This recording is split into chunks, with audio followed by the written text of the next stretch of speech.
Ou à un moment donné, ça commence à faire. Non, là, ça va, mais bon, C'est toujours comme au début, quoi. c'est vrai. Je suis toujours comme au début. Ouais, ouais, ouais, ouais. Ouais, ouais, ça va. Il y a des nouveaux adhérents et tout, ou pas? Non, après, c'est souvent les mêmes. Ok. Et là, c'est plus des jeunes, du coup? Ouais, non, là, pour le coup, c'est plus des jeunes. Ah ouais, c'est quoi là que tu fais? C'est du long. Ah, mais c'est à quelle personne, du coup, là? Non, c'est un groupe. Ah, un groupe, ok. Ils font genre du pilates? Non, là, c'est avec des barres et tout, tu vois. Ce qu'on appelle les body pump, tu vois. Ah, ok. Et ça se fait plusieurs. Ouais, ouais. C'est quoi?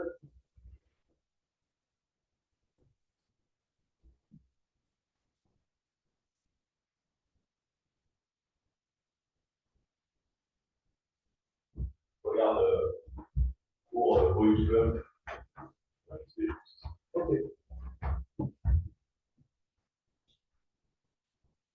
Et là, si c'est des jeunes, c'est des créations ou pas? ouais, Ok. on sait pas petit village et tout, mais Non, dans un village, pas que les jeunes. ouais, enfin, c'est pas jeune, enfin, je dis jeune, mais Ah, mais ils c'est, sont contents, quoi. ouais, c'est entre le 28 et 35. Ok. Bon, et ben, Donc, ça Z, mais, du coup, t'es plus jeune. ouais.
Bonjour.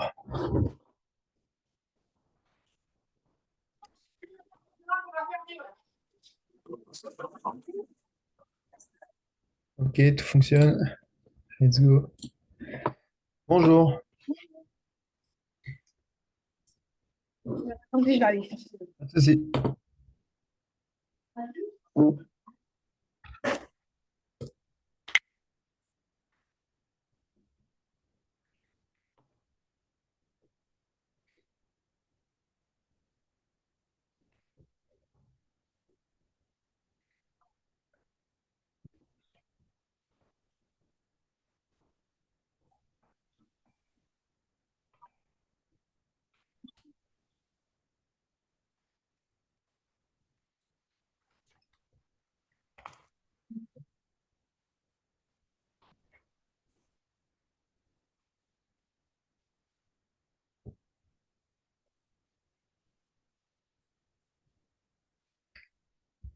Mhm.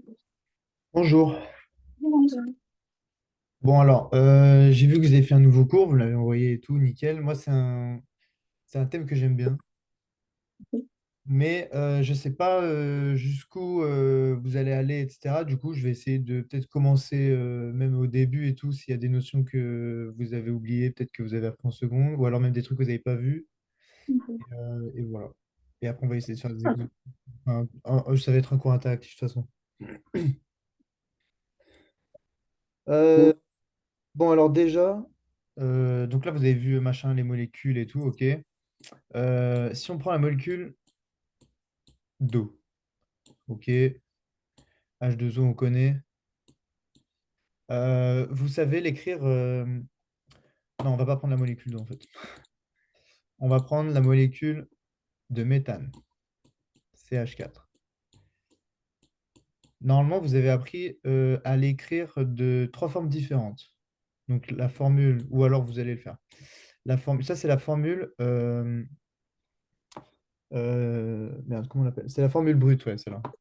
Formule brute, ça veut dire qu'on va donner juste le nom des. Enfin, on va juste donner les atomes ainsi que leur nombre de cette manière-là.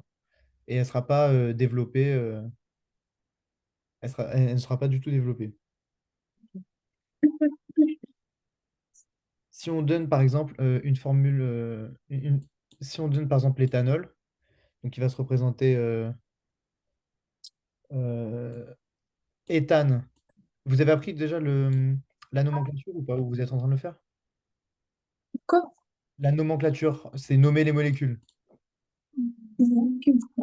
Par exemple, là, ça c'est le méthane. Ah oui, bah oui, oui, oui, non, c'est- Voilà. Et ça, l'éthane, du coup, ce sera la même chose. Ok. Mais, pardon, ce sera comme ça. Oui. Éthane, parce qu'il y en a deux. Il y a deux carbones. Ensuite, ça va être le propane. C'est 3, ça va être H8, je crois. Pour que vous connaissiez, déjà, je vais vous donner une petite méthode. Tout ce qui est éthane, propane, ensuite il y a le butane. Enfin, donc éthane, ça va être 2, propane, prop 3, but 4, pinte 5, euh, ex 6, et après on les fait pas. Parce que, enfin, ou alors si, mais je sais plus comment on fait le 7, mais bref, en vrai, on les verra pas jusque-là. Tout ce qui sera sous forme de ane, c'est ce qu'on appelle des alcanes. Donc le méthane, l'éthane, le propane. Et pour savoir le nombre d'hydrogènes qu'il y a quand on est en forme brute, il suffit juste de faire. Ouais, je fais des flèches partout. 2 fois le nombre de carbone plus 2 pour pour savoir le nombre d'hydrogènes. Donc là, par exemple, si je sais pas, je veux le noctane ou le nonane, je sais pas. Et ben, hop, ça va s'écrire C9 H20. Parce que j'aurais fait en fait 9 fois 2 plus 2. En fait, c'est simple, ça va s'expliquer par la formule de Lewis. Donc, si on prend l'éthane, par exemple, la formule de Lewis, c'est celle qui va représenter toutes les liaisons. Donc, normalement, vous devez savoir que le carbone, il peut faire 4 liaisons et l'hydrogène, une, parce qu'il a un électron de valence, etc. Si vous voulez que je vous rappelle comment on trouve les électrons de valence, on va pouvoir le faire après, si vous voulez. Donc là, par exemple, ça, c'est l'éthane, sous D'accord. formule de Lewis. Tiens, je vais juste écrire Lewis.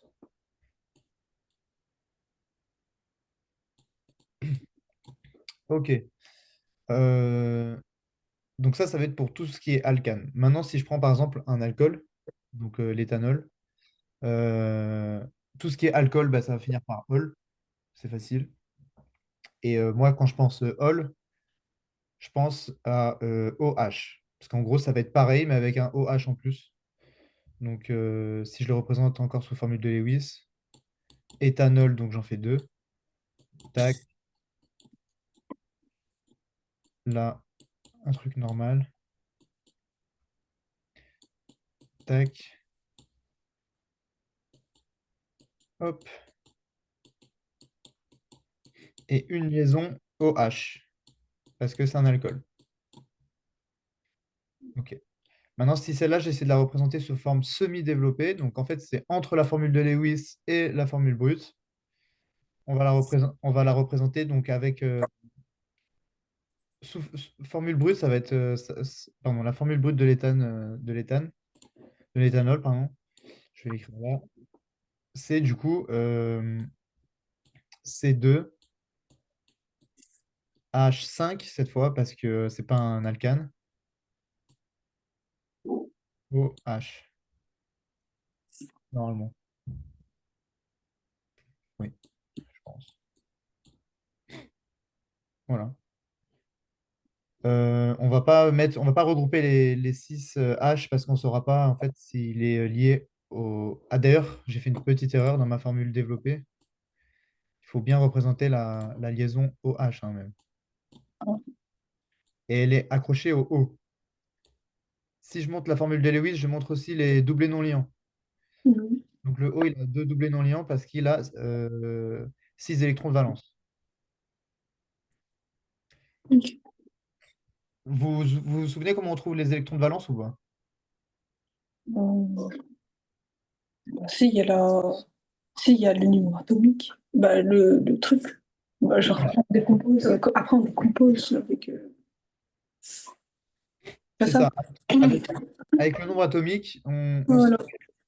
on se rappelle que le O, son numéro atomique, c'est 8. Hop, donc 8. Sachant que la première couche S, on va la remplir. Donc vous avez fait avec SPDF ou avec KLMN? SPF. SPP. Ouais, ok, bon, bah, c'est trop bien parce que c'est comme ça que vous les verrez sûrement plus tard. Les couches K, etc., en vrai, on n'en parle pas vraiment. Il vaut mieux les voir, je pense, avec les couches S, P, D, F, etc.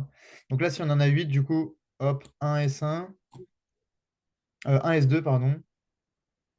Moi, pour les remplir, je faisais comme ça. Je faisais ma première ligne, la deuxième, ma troisième. Là, je faisais S, P sur la deuxième.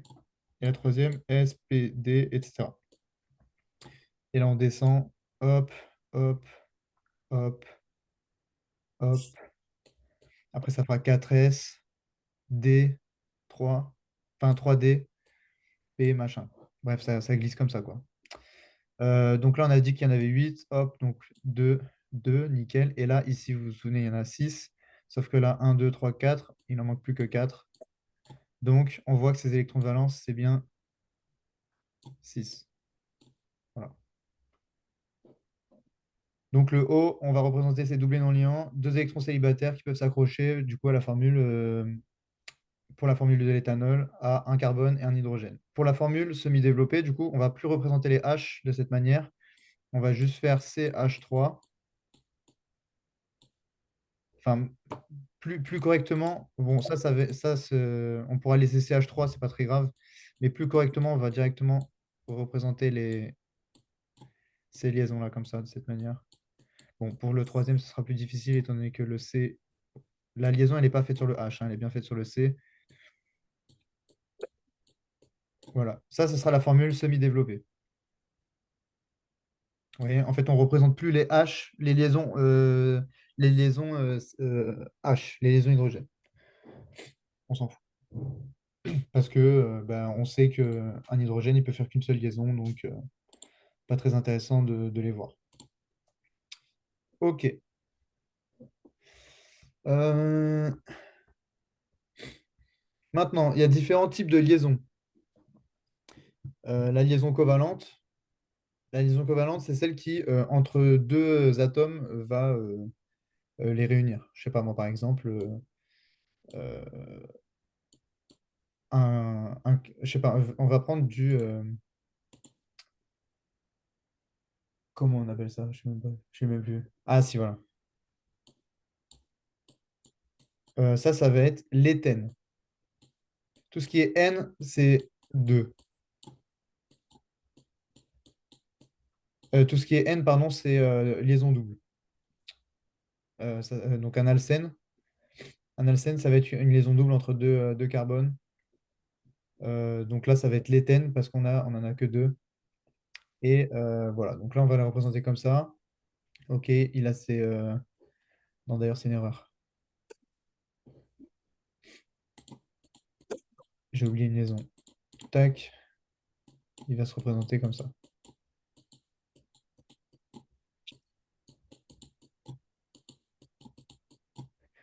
Ok, on a bien deux carbones, un alcène, donc l'éthène. C'est génial, ok. Je sais plus ce que je voulais dire dessus. Euh, Qu'est-ce que je voulais dire dessus? Ben, ça, c'est une liaison covalente double. Liaison double covalente. Ok,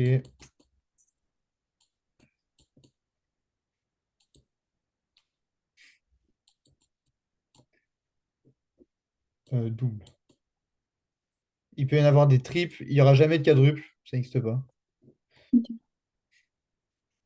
Et de toute façon, je crois que enfin, c'est le maximum qui puisse exister, enfin le maximum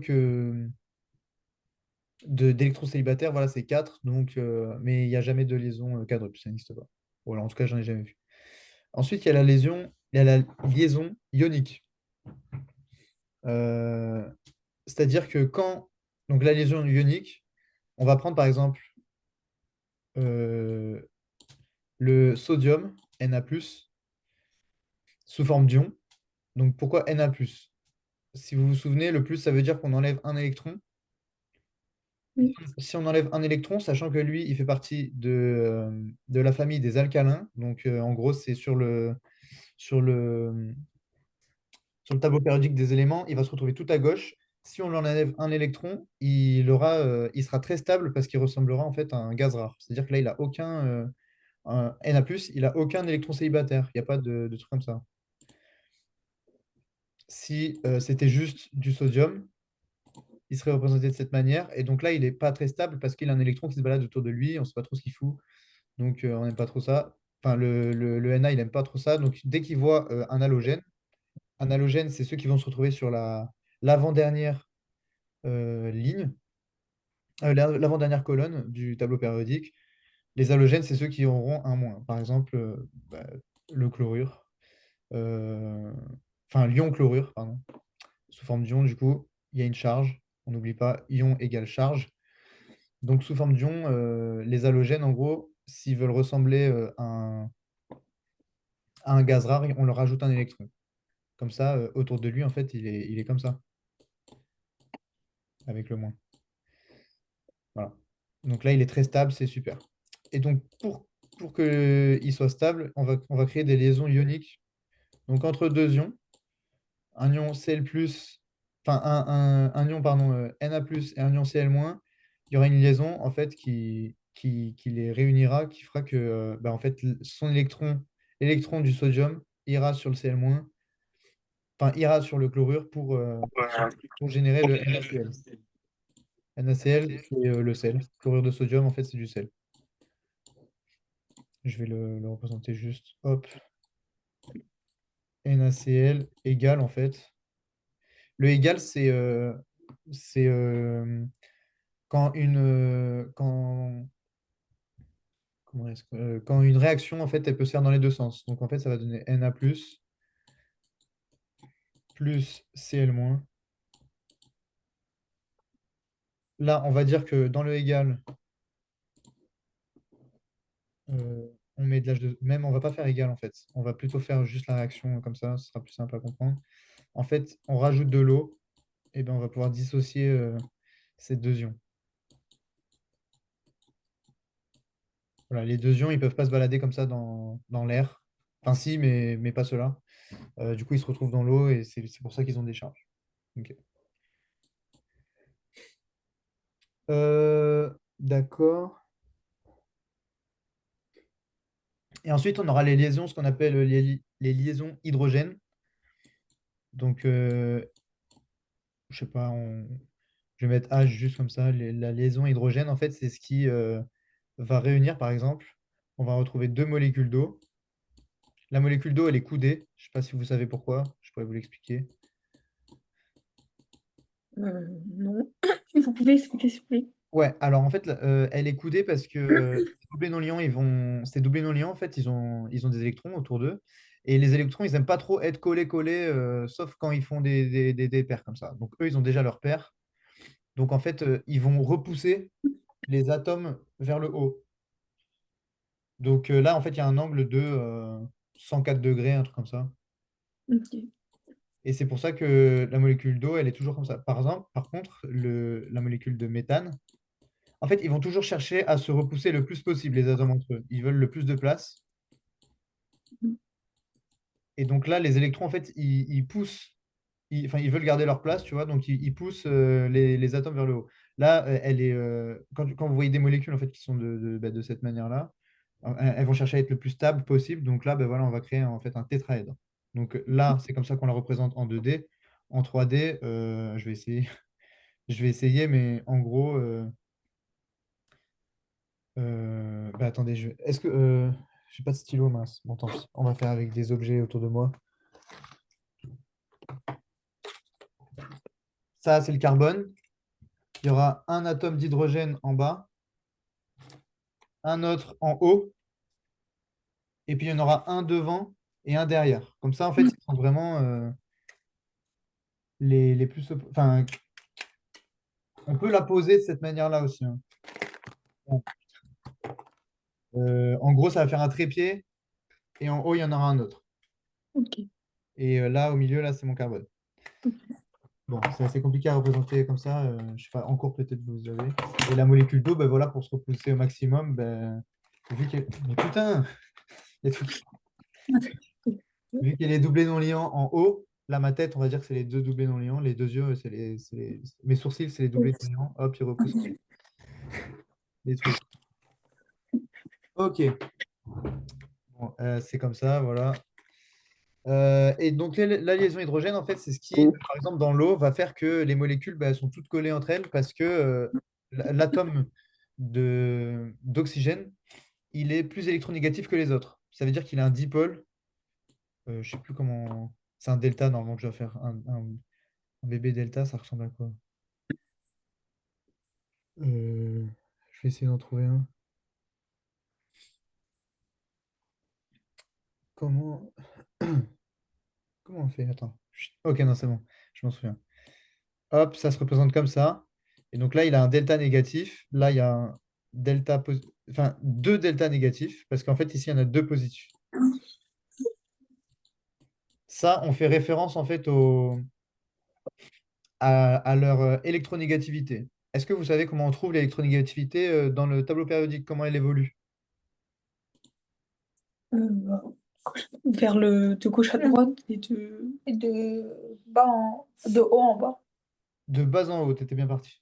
Donc en fait, le truc le plus en haut à droite, donc l'atome qu'on connaît le plus électronégatif, sans compter les gaz rares, parce qu'en fait les gaz rares, on s'en bat les couilles, on les utilise jamais vu que ils n'ont pas envie de faire des molécules, vu ils sont déjà stables en fait. Donc ils n'ont pas envie de se retrouver avec d'autres gens. Euh, donc l'atome le plus électronégatif qu'on va retrouver, du coup, est-ce que vous avez un tableau périodique des éléments à côté de vous ou pas? Enfin à côté de vous sur Internet, sûrement que vous pouvez en trouver un. Oui. En gros, ça va être le fluor. Parce que c'est le premier atome. Ah, Je crois que son nombre, son nombre atomique, c'est 9. ouais. Ou, enfin, son nombre de masses, je ne sais plus comment on appelle ça, mais bref, c'est 9. Et voilà, il va se retrouver avec Bon, là c'est Lion fluor que j'ai représenté à chaque fois. En fait, moi, souvent, je le représente comme ça, mais avec un moins, quoi. Parce que dans les molécules, il va se représenter de cette manière-là. L'atome d'oxygène, par exemple, si on veut qu'il soit stable, on va le représenter. Vous savez comment on va le représenter ou pas? Si on veut que juste un atome d'oxygène il soit le plus stable possible. Lion d'oxygène, pardon. Comment est-ce que je lui mets quelle charge si je veux qu'il soit super stable? Plus. Si je lui mets O+, comme ça, là, pourquoi Euh, plus? Si je lui mets un plus, ça veut dire qu'on lui enlève un électron. ah non, On a dit moins. que, tout à l'heure, on a dit que l'oxygène, euh, il avait, enfin, il a deux doublés non liants et deux électrons célibataires. Donc là, si je lui en mets un plus, ça veut dire que par exemple, cet électron célibataire, il tège. Mais il y en a encore un autre. C'est toujours pas très stable. Il faudrait enlever plein d'électrons, quoi. Donc en fait, on va préférer en rajouter pour que ça fasse. En fait, on cherche à ce qu'il fasse ça. Donc l'ion d'oxygène le plus stable, il aura, il sera représenté comme ça. O2-. Voilà. Et c'est pour ça qu'avec avec 2-, il peut se retrouver avec deux ions H+,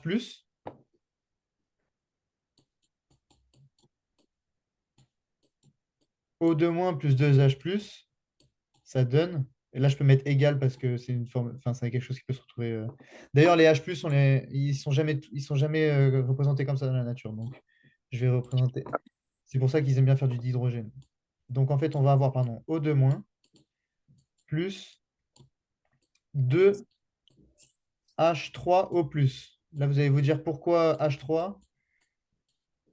Parce que H3O+, donc c'est de l'H2O avec un ion H+, collé à E. Et donc ça va donner H2O.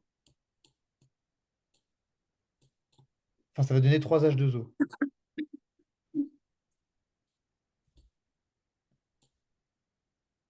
Là, on va bien retrouver voilà, les 6 hydrogènes et les 2 oxygènes. Ok. Ben non, pas du tout. Attendez. Je viens de dire de la merde, mais pourquoi 3 H2O? Attendez. 2 H3O+.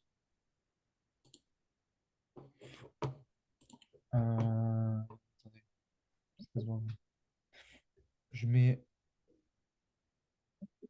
un ion. Ah, mais non, parce que c'est 4 H3O+ qu'il faut. Parce qu'il faut 2 atomes d'hydrogène, pardon. J'en ai compté qu'un. Mais pour faire une molécule d'eau, il en faut 2. Donc si je fais 4, on va se retrouver avec 2. Mais non, qu'est-ce que je fais? Ok, non, c'est bon, ça va le faire. Donc là, c'était bien 2. Ok. 2H2O. Je suis débile ou quoi? Je vais trouver. Laissez-moi juste un peu de temps. 6, 3. Pourquoi est-ce qu'il y en a un tout seul? Ah, mais non, il n'y en avait pas tout seul. Je suis trop bête. Parce que là, il y en avait 2. Voilà. Là, il y a 2 oxygènes plus un autre. Donc ça fait bien 3. Oh là. J'allais dire de la merde. Bon, bref. Donc, tout ça, ça vient du fait que, voilà, le, l'atome d'oxygène, il veut se retrouver avec d'autres hydrogènes parce qu'il veut être plus stable. Donc, on lui met des H+, quoi. OK. Maintenant, on va revenir sur le. Ça s'appelle le moment dipolaire. C'est les forces, en gros, qui font que les H, ils vont vers le bas. Ils sont attirés par l'atome le plus électronégatif, à savoir l'oxygène. Et il y a une autre force qui, du coup, les repousse qui est le double moment dipolaire. Donc en fait, cette molécule d'eau, vous voyez, regardez, si on représente les forces, on va avoir une flèche qui va vers la gauche, vers le bas, parce qu'elle veut elle veut se rapprocher de l'oxygène. OK? Une autre qui va vers l'oxygène aussi, qui va vers le bas aussi, pour l'hydrogène. Et une autre qui va monter, qui va les repousser toutes les deux. C'est ça, là, ce truc-là. Mais il va les repousser tous les deux, et il a qu'une seule flèche, lui, parce qu'il a qu'un seul atome. Donc, on va retrouver en fait je sais pas, il faut l'imaginer. Le point de gravité, c'est un peu comme s'il était là, quoi. Et il n'est pas directement en plein milieu sur un atome et tout. Donc, cette molécule, on va dire qu'elle est apolaire. Qu'elle est polaire, pardon. Polaire, ça veut dire qu'elle a un pôle. Donc là, on voit qu'il est un peu au-dessus d'elle, quoi. Un peu au-dessus de l'atome le plus électronégatif. Ça, c'est assez compliqué à comprendre, mais je vais montrer un autre exemple et ce sera peut-être plus simple. CO2, par exemple, il peut faire 4 liaisons. Hop. Donc, si tu veux faire 4, elles sont toutes remplies. Nickel. Tac, tac, tac, tac. Ça va être une molécule apolaire. Pourquoi? Parce il y a une force. Pardon. Parce que donc l'électronégativité de l'oxygène est plus, enfin, l'oxygène est plus électronégatif que le carbone. Donc, le carbone, il va vouloir aller vers l'oxygène, sauf que là, il y en a un qui va vers la gauche, un qui va vers la droite, donc il ne bouge pas. Donc, en fait, c'est comme si son point de gravité, il était là, quoi. Donc, ça, on dit qu'elle est apolaire. Est-ce que vous comprenez ou pas? Hmm, À peu ouais, près. à peu près. Ouais. À peu près, c'est déjà bien. Merde, je suis cassé. Mais en gros, là, c'est comme si, imaginons, ok, je vais essayer de vous donner un exemple. Imaginons, vous êtes le carbone et il y a quelqu'un qui vous tire le bras gauche vers votre gauche et il y a une autre personne qui vous tire le bras droit vers votre droite. S'ils ont la même force, et ben, vous n'allez pas bouger. Ok. Voilà. Si vous ne bougez pas, en gros, vous, en tant que carbone, et ben, vous êtes apolaire. Là, par contre, si vous êtes l'oxygène, par exemple, il y en a deux qui vont vous pousser euh, donc, vers l'arrière, mais pas vraiment vers l'arrière, un peu en diagonale. Et vous, si vous les repoussez, tout droit, mais avec deux fois plus de force, et ben, vous irez un peu en avant, mais pas totalement jusqu'à eux. Je sais pas si vous voyez. Oui. Bon, après, en fait, tout ça, ça se calcule, les forces, etc. Ça va se calculer. Ben là, ça va être chiant parce qu'il va falloir faire des cosinus et tout.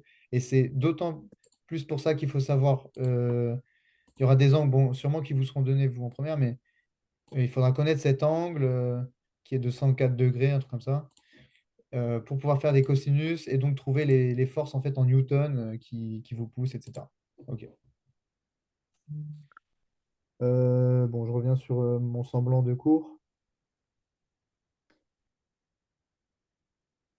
Donc, la molécule d'eau, on avait dit qu'elle était polaire. Donc je vais la représenter quand même ici, ou je vais l'écrire là-bas. Oula. Polaire. Ouais, j'écris pas très propre, mais c'est comme ça. Hop. Ok. Maintenant, on va parler d'un truc important pour moi. C'est les masses molaires. Ok? Donc, la masse molaire, chaque atome, en fait, a une masse molaire Oui. qui lui est représentée. On peut la trouver dans le tableau périodique des éléments. Donc là, par exemple, si je vous demande quelle est la masse molaire de la molécule, vous allez faire quoi?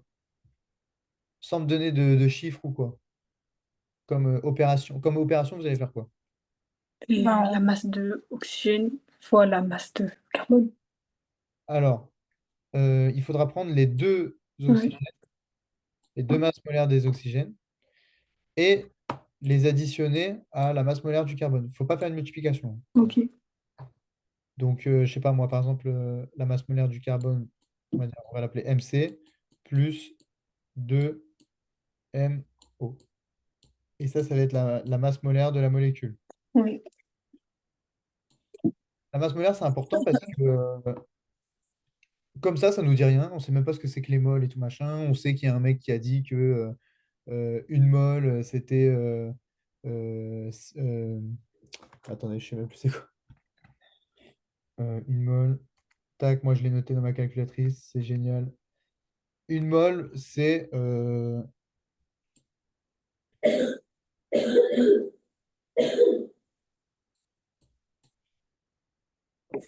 ou non, je vais plutôt faire autrement. Euh, mince, j'ai envie de retrouver la formule, je m'en souviens plus.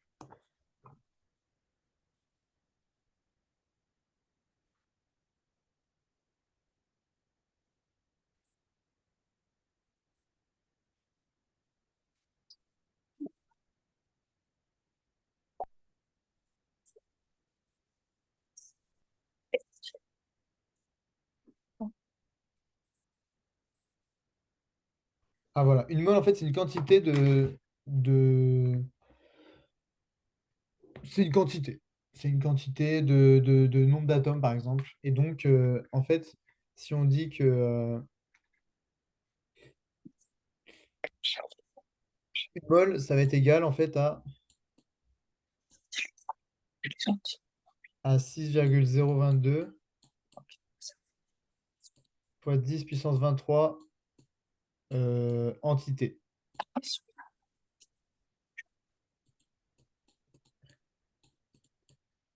Ça, c'est le nombre d'Avogadro. On va Oui. l'appeler Na. Enfin, ouais, Na comme ça. Faut à pas confondre avec le sodium. Bon, ça va, on est quand même loin. Ok. Oula, j'ai fait une grosse faute d'orthographe là.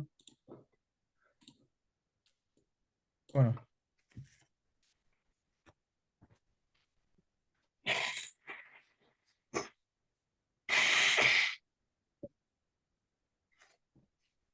Donc là, si on dit en gros que la... Attends.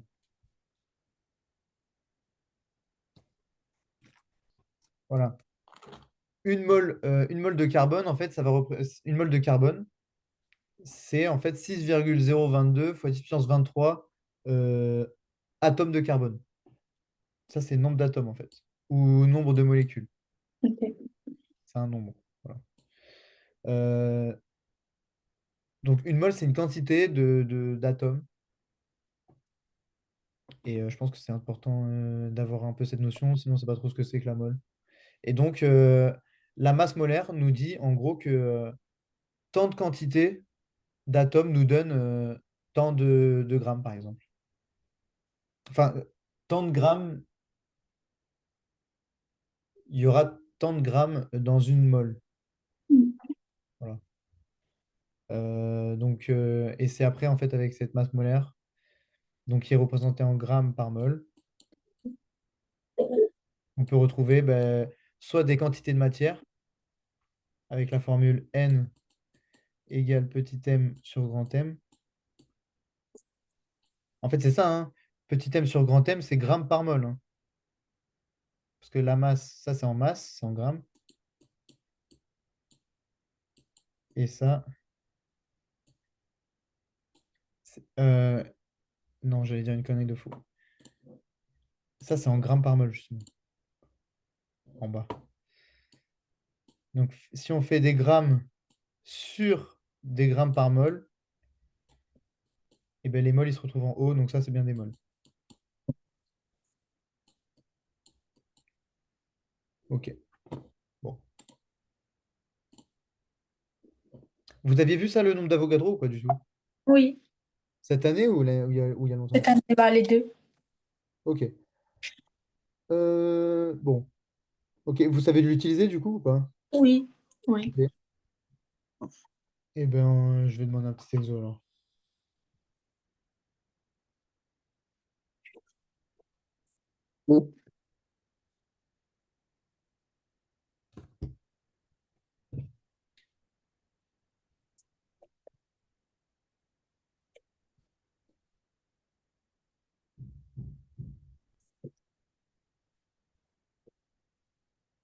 OK.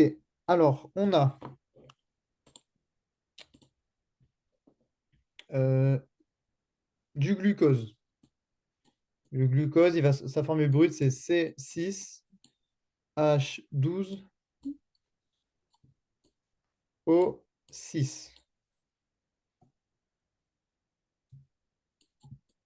Déjà, on va demander quelle est sa masse molaire. Ok, bon, je vais vous aider. H, il a une masse molaire de 1 gramme par mol. C, c'est 12. Et O, 16. Ça va être la première question.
Une fois que vous avez trouvé, vous me dites, hein. Oui.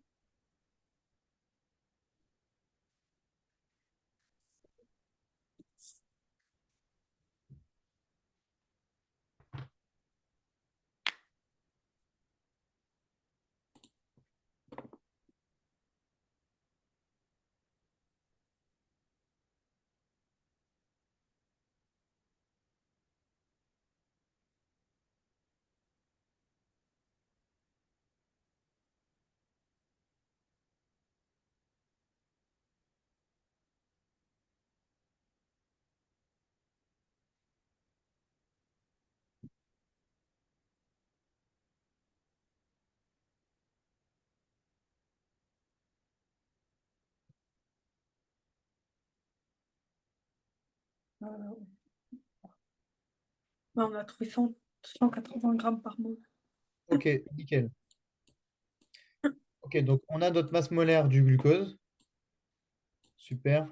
Et maintenant, si je vous dis que on a 90 grammes de glucose, combien est-ce qu'on a de moles de glucose?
Zéro virgule cinq.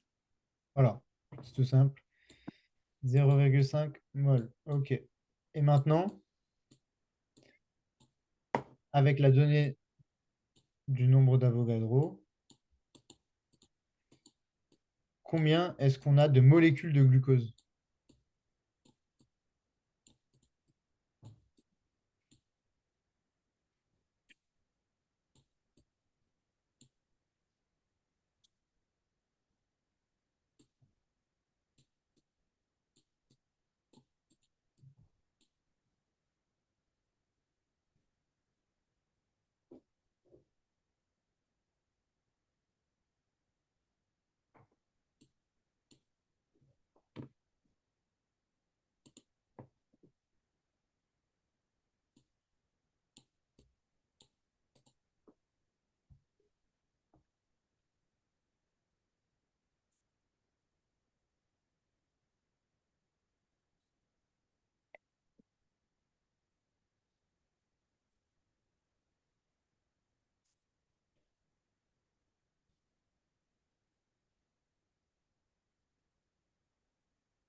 Huit virgule trois fois 10 puissance moins 25. Euh, je pense pas parce Ah. que là, je pense que tu l'as fait dans le mauvais sens parce que si je te demande le nombre de molécules dans 90 grammes de glucose, est-ce que tu penses qu'il peut y avoir moins d'une molécule? Parce que là, ton chiffre, il est plus petit que 1. Ok. Donc au contraire, ça doit être un très gros chiffre.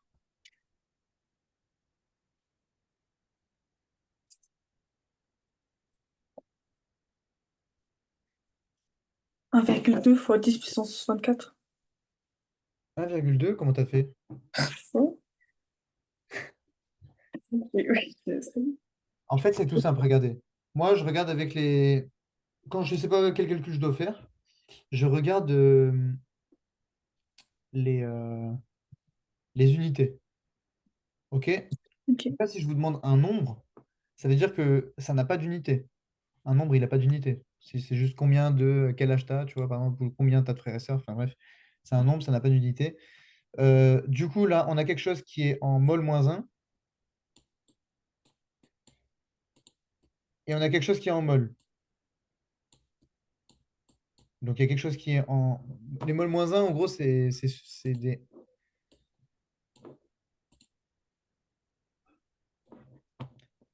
des 1 sur mol, en gros.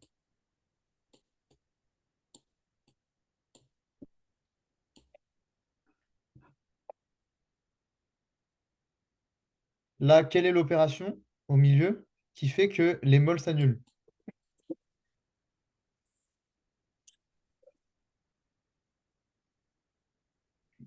Vous avez la réponse?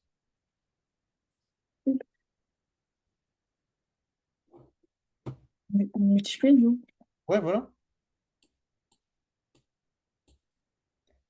Donc là, on multiplie ça par ça, en gros. Ok.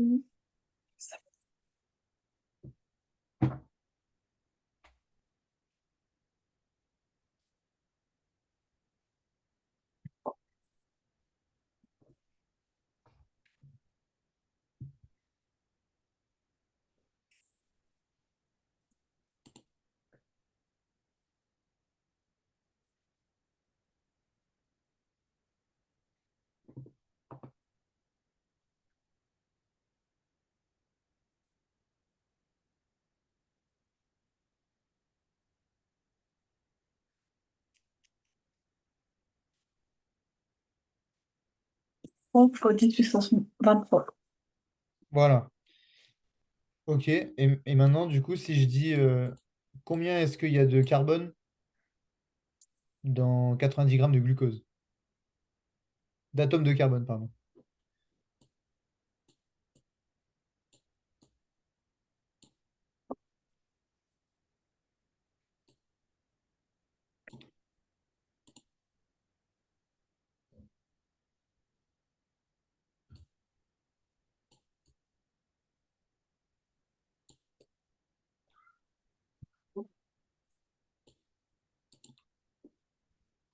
Pardon, j'ai pas entendu.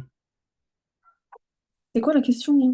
Combien est-ce qu'il y a d'atomes de carbone dans 90 grammes de glucose? Sachant que ça, c'est le nombre de molécules qu'il y a dans 90 grammes de glucose. Donc maintenant, combien est-ce qu'il y a de carbone, d'atomes de carbone?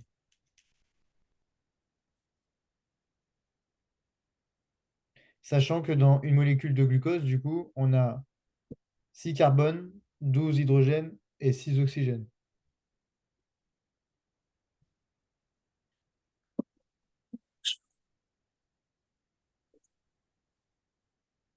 Bon, le nombre, en vrai, je m'en fous un peu, mais juste, voilà, vous faites quel calcul?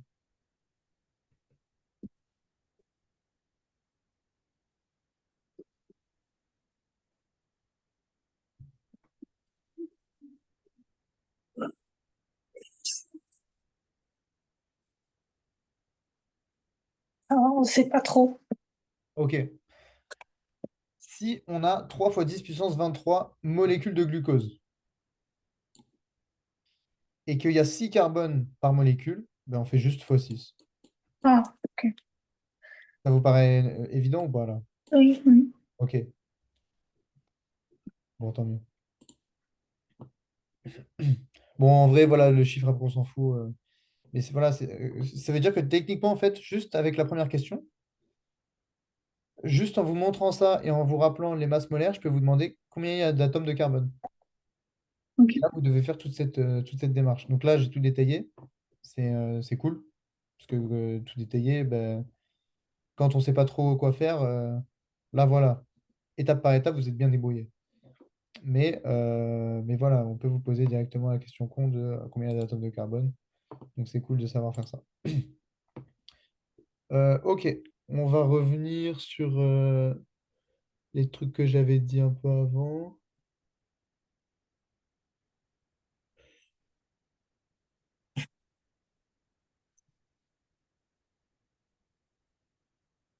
Euh, une petite question.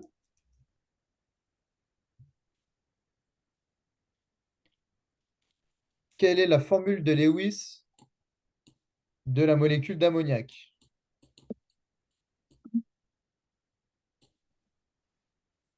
Sachant que H a pour numéro atomique 1 et l'azote a pour numéro atomique, je crois que c'est...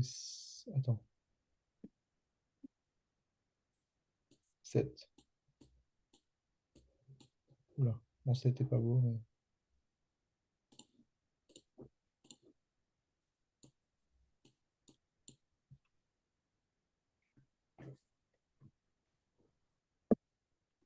C'est quoi la question déjà? Quelle est la formule de Lewis de cette molécule? Ok. Donc là, quand vous serez quand vous vous serez mise d'accord, pardon, ben, je commencerai à la dessiner, vous me direz qu'est-ce que je dois faire, ok? D'accord. Parce que H.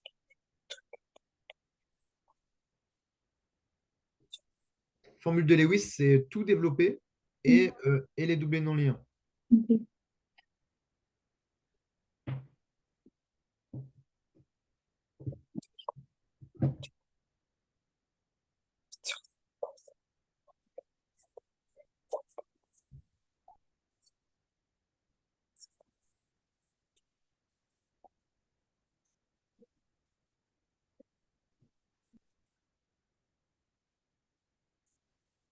C'est bon.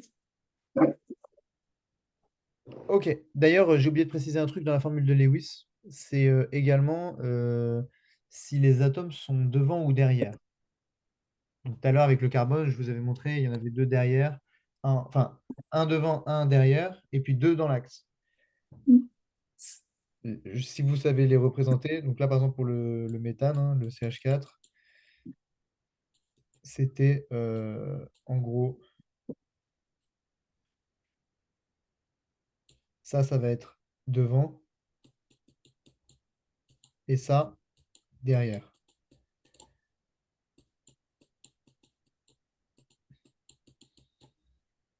OK? C'est une flèche à l'envers, en gros, et ça, c'est juste des petits traits. Donc là, pour l'atome pour la molécule, pardon, d'ammoniac, je vais mettre N au milieu, et vous allez me dire ce qu'on fait maintenant. C'est une liaison pour H, Ouais, une autre, ouais. Je les une, mets bah, en haut et à gauche. en haut et à gauche, OK. Et, on ajoute une liaison pour l'azote. OK, un doublé d'oignon. Oui. OK. Maintenant, est-ce qu'il y a des molécules qui sont, des atomes, pardon, qui sont devant et derrière ou pas?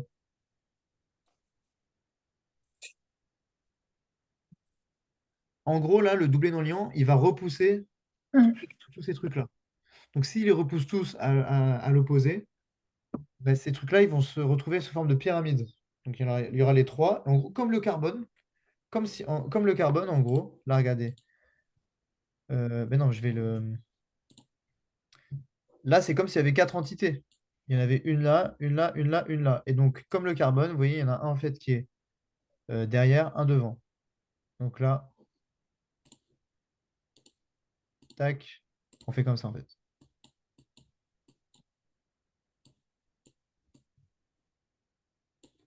Voilà. Ok. Donc l'atome en fait, la molécule d'ammoniac elle va se retrouver comme tout à l'heure, sous forme de. Là, on appelle ça sous forme pyramidale parce que bah, du coup, il n'y a pas de dernier atome. Et sinon, ça c'est tétraèdre. Tous ces trucs-là, normalement, peut-être qu'elle vous les demandera. C'est ce qu'on appelle la théorie VSEPR. Je ne sais plus ce que ça veut dire. Mais en gros, le VSEPR, c'est comment est-ce que les molécules sont représentées dans la nature. Est-ce que enfin, dans la nature, mais de façon géométrique. Voilà. Euh,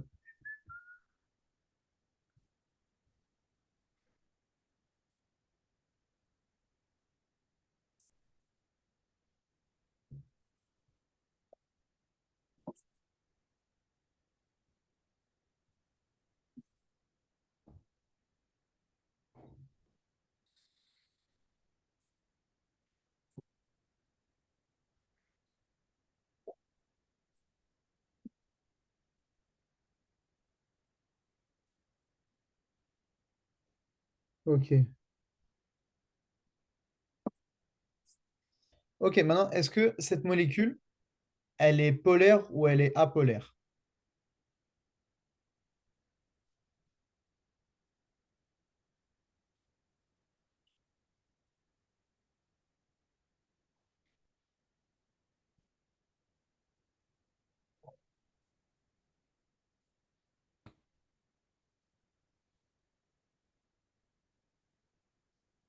L'hydrogène, je crois, elle est apolaire, l'hydrogène.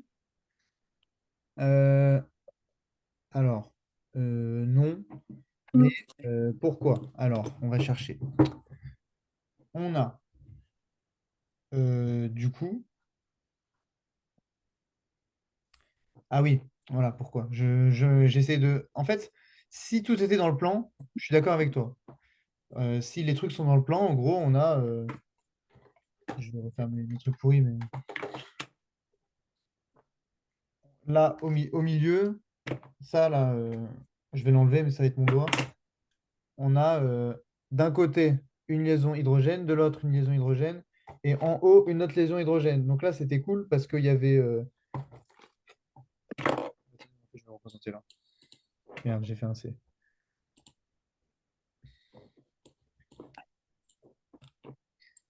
H, N, H, N, non, H, voilà. Là, en gros, si elles étaient toutes dans le plan, on aurait, je vais représenter les moments dipolaires, plus, plus, plus, et là, c'est 3 moins. Donc, il y en a un, en fait, qui va là-bas. OK. Il y en a un autre qui va là-bas, donc, OK, bouge pas. Il y en a un qui va vers le bas, enfin, qui va vers le haut, mais du coup, lui, le N, là, vu qu'il ne bouge pas des deux côtés, il peut aller vers le bas. Donc, en fait, tout s'annulait, c'était génial. Là, ça aurait été effectivement polaire. Sauf que là, on a du coup quelque chose qui, dans l'espace, ressemble à une pyramide. Je vais essayer de la représenter comme ça.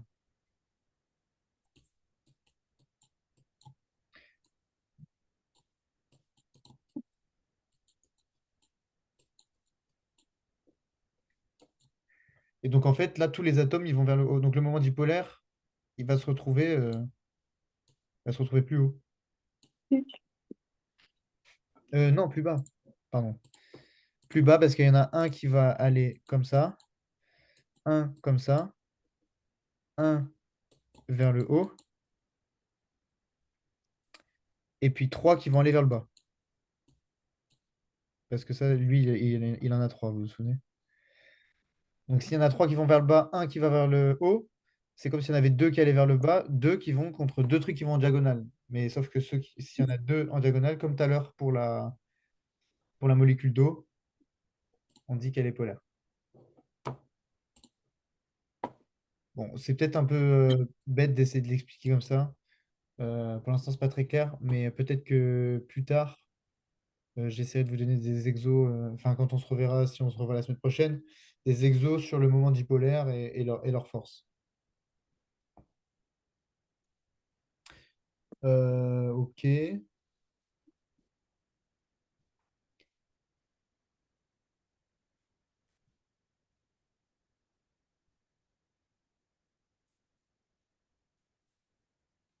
on essaiera de parler aussi de la charge élémentaire, etc. Parce que la charge élémentaire, bon, je vais essayer d'en parler vite fait là, du coup, dans les 3 dernières minutes. On va pas faire d'exos ou quoi. Donc la charge élémentaire, c'est la charge d'un électron. La charge, c'est une force, en gros, qui est représentée sous forme de coulomb. Les coulombs, c'est cette unité. Et pour un électron, du coup, comme pour son énergie, oula, donc E-, la force d'un électron, elle va être égale à 1,6 fois 10 puissance moins 19 coulomb. Je sais pas si ça vous rappelle quelque chose, mais ça, c'est comme euh, quand on vous demande l'énergie d'un électron,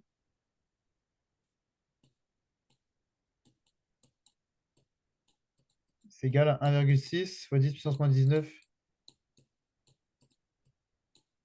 joules. Bref, donc là, ce chiffre-là, il est cool à retenir, c'est le même. Il y a sûrement un lien qu'on trouvera plus tard. Mais voilà. Bon, j'ai fait une sorte de rappel un peu des trucs que vous aviez vus en cours. J'ai pas trop parlé de la charge, mais on pourra en parler plus la prochaine fois. Le moment dipolaire, peut-être on reverra, c'est quelque chose d'assez compliqué. Tout ce qui est formule de Lewis, formule semi-développée, formule développée, formule brute, ça va. C'est pas trop la galère. Euh, et puis le nombre d'atomes, le nombre d'Avogadro et tout ça, vous avez bien compris aussi, en vrai. Voilà. Je sais pas quoi vous dire de plus. Est-ce que j'ai réussi à vous éclairer sur des trucs que vous n'avez pas trop compris en cours ou au contraire, je vous ai Oui, embrouillé? oui, oui, c'est bon. Ok. Est-ce que vous voudriez travailler sur ça un peu plus la semaine prochaine? Peut-être avec plus d'exos, là, j'ai fait pas mal de cours en vrai. Mais on a changé de chapitre. Non, non, non, on a changé de chapitre. Vous avez déjà changé de chapitre? Ah, bah, on va aller vite. On va y faire. Ça, non, non, non, rien, c'est bon. Là, c'est un nouveau chapitre, ça. Oui, oui, ça, c'est la même chose. Ok. Et donc la semaine prochaine, vous voyez quelque chose, vous voyez ça encore ou pas? Oui, normalement. Oui, normalement. Non. Ah, si. Ah, non. Si. Non, on va pas sur les mélanges de société. On n'est pas sur le Lewis. C'est cool. C'est pas ça. Si vous ne voyez pas ça, attends, c'est quoi l'autre chapitre que vous verrez peut-être? Bah non, justement, pas de chapitre pour l'instant. Ok. Bon, bah, au pire, on verra la semaine prochaine. Vous me direz si peut-être que vous avez vu des trucs comme ça, peut-être que vous verrez des trucs comme ça en cours. Est-ce que vous avez fait des exos là ou pas du tout? Oui, Vous avez fait quel type d'exo? on a fait des TP, calculer. Ok, bah, c'est tout. Non, la quelque chose, on travaille sur ça. Ça. On a changé de chapitre. Hop. Ouais, parce que là vous m'aviez pas envoyé les exos, c'est ça? Non, bah, on n'a pas fait d'exo, on a fait qu'un TP, mais c'était aujourd'hui le TP, c'est pour ça. Ah, ok, d'accord. Et bien, si vous voulez me l'envoyer ce soir, et comme ça, j'essaie de regarder et je vous dis pour moi les points qui sont importants ou quoi, ou alors on en parle la semaine prochaine, mais je pense que comme la semaine prochaine, vous verrez d'autres trucs encore. Ok. Je sais pas, comme vous voulez, en vrai. Oui, voilà. Bon, ok. Eh bien, écoutez, bonne soirée, et puis bah, Merci. à la semaine Merci. prochaine. Merci, au revoir. Merci, au revoir.